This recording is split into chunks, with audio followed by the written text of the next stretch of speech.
আমাদের আসার একটাই উদ্দেশ্য, আমাদের ছোট্ট বোন আসিয়া, ছোট্ট একটা মানুষ ছিল, সে ছোট বাচ্চা ছিল, সে তাকে দেখেন 7 জন মিলে যেভাবে ধর্ষণ করছে, এইটা মনে করেন আমাদের কওমি অঙ্গনের একটা বিশেষ দুঃখ বিষয়, দুঃখ প্রকাশ করতেছি আমরা আজকে। কারণ ছোট্ট একটা মানুষ ছিল সেই আসিয়া, আমাদের বোন লাগে কিন্তু। আল মুসলিম আখুল মুসলিম, মুসলমান মুসলমানদের কি ভাই, সেই সূত্রে আসিয়া কিন্তু আমাদের বোন লাগে।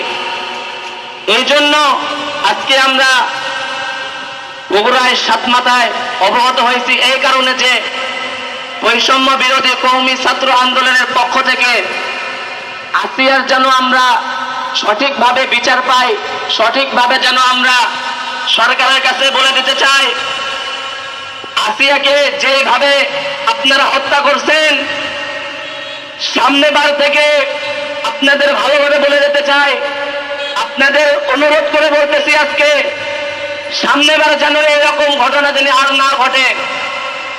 একটা মেয়েকে যখন 7টা পুরুষ নির্মমভাবে ধর্ষণ করছে, দুঃখজনক বিষয় হচ্ছে আমরা এখানে বসে আছি, দোয়া ছাড়া আমাদের এখান থেকে কিছুই করণীয় না। এই জন্য আমি বৈষম্য বিরোধী কওমি ছাত্র আন্দোলনের সংগঠন থেকে আজকে বলে দিতে চাই, আসিয়া যে হত্যা হয়েছে, তাকে ধর্ষণ করছে, এই ধর্ষণের বিচার চাই তো ইনশাআল্লাহ। আসিয়ার ধর্ষণের বিচার আমরা চাই।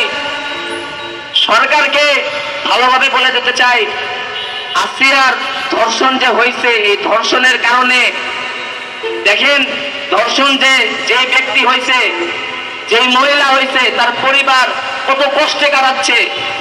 আমরা তো একবারও ভাবি নাই তার পরিবারটা কি কষ্টে কাটছে, তার পরিবারটা কত দুঃখজনক বিষয় আমরা আজকে বলে দিতে চাচ্ছি এখান থেকে।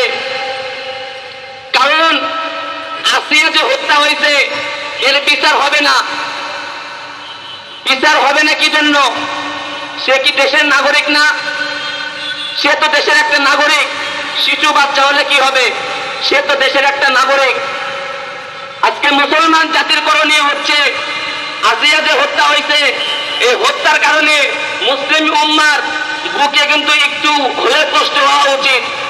কারণ হচ্ছে আমাদের দুঃখ ভ্রাক্রান্ত নিয়ে আজকে বলে যেতে চাই এখান থেকে, আসিয়া যে হত্যা হয়েছে এর বিচার হতে হবে। যদি বিচার না হয় ইনশাআল্লাহ আমরা বৈষম্য বিরোধী কওমি ছাত্র আন্দোলন থেকে আমরা ইনশাআল্লাহ পরবর্তী পদক্ষেপ আপনাদের জানাবো ইনশাআল্লাহ। এই বলে